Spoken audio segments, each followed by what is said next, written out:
L'unité dans la variété de mes œuvres, c'est pas tellement à moi de le dire, c'est un peu au spectateur de le sentir. J'ai l'impression que oui, dans le choix des sujets, surtout le choix des personnages principaux, quelle que soit l'époque où se déroule l'histoire, ou quel que soit le milieu, mais c'est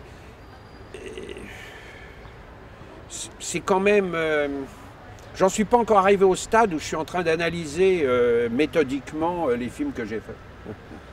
C'est vraiment quelque chose qui doit être fait par les gens qui les voient.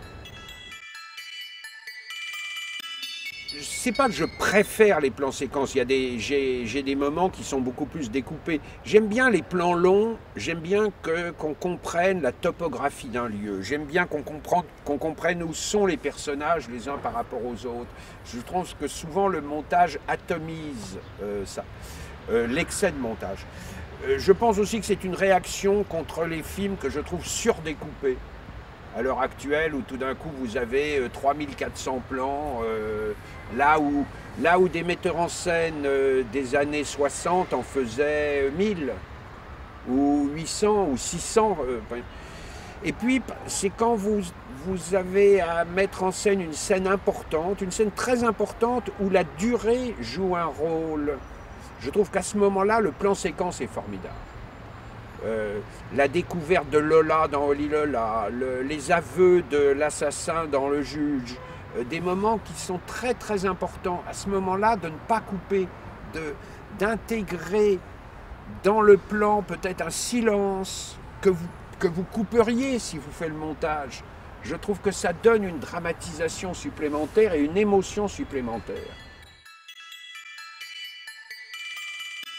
Alors la nature, elle est primordiale. Je crois que je suis un des metteurs en scène qui a travaillé le plus en extérieur, dans des endroits, des lieux où les gens ne tournaient pas d'habitude, dans les plateaux d'Ardèche. Je pense que la nature joue un rôle capital dans Le Juge et l'Assassin, capital dans La Brume électrique, les bayous. C'est un personnage, la nature. Dans La Princesse de Montpensier, dans La Vie et rien d'autre, ces champs autour de Verdun avec des arbres brûlés, des arbres morts, ces plaines comme ça. Ça doit... La nature, je m'en sers comme un contrepoint dramatique qui doit étoffer, prolonger les émotions des personnages. Pas simplement comme pour dire, tiens, regardez, ils habitent dans un château qui est vachement bien situé, avec des arbres magnifiques. Non. Même le château, il doit avoir un rapport avec, avec les émotions du film.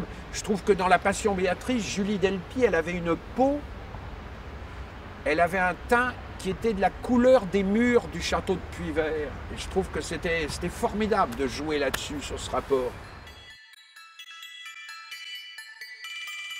C'est très très très important. Le son, là, la place des voix, mais dans un environnement.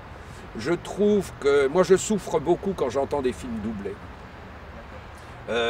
Où tout d'un coup, j'ai pas de bruit, les gens ne luttent pas contre leur environnement. Vous savez, vous avez ce truc classique, les gens rentrent dans une boîte de nuit, la musique est très forte quand ils sont en train de marcher, ils s'assoient, et la musique disparaît derrière les voix. Moi, ça me... Vous savez que vous avez du mal à parler dans certaines boîtes de nuit, que vous êtes du coup obligé de hurler. Donc ça change le jeu des acteurs. Donc le son, pour moi, est un des grands facteurs dramatiques sur lesquels je veux m'appuyer. Parce que les films historiques, les sujets d'histoire n'appartiennent pas au passé.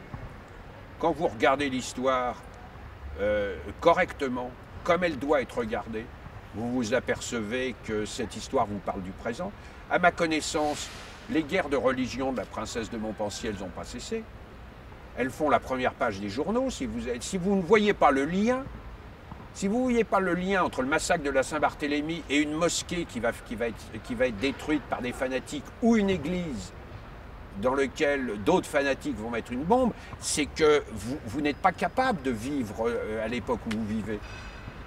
Si vous ne voyez pas que c'est le produit de ça, que c'est la même chose, que là, voilà, moi pratiquement tout ce qui est dans Le Juge et l'Assassin continue de faire la première page des journaux dès qu'il y a une affaire criminelle. Le rôle du juge d'instruction, le rapport avec la presse, le secret de l'instruction, la présence d'un avocat auprès des... C'était toutes les questions du juge et l'assassin. Et ces questions, elles continuent à être évoquées. La psychiatrie criminelle. Est-ce que, à quel moment quelqu'un est irresponsable ou responsable de ces crimes?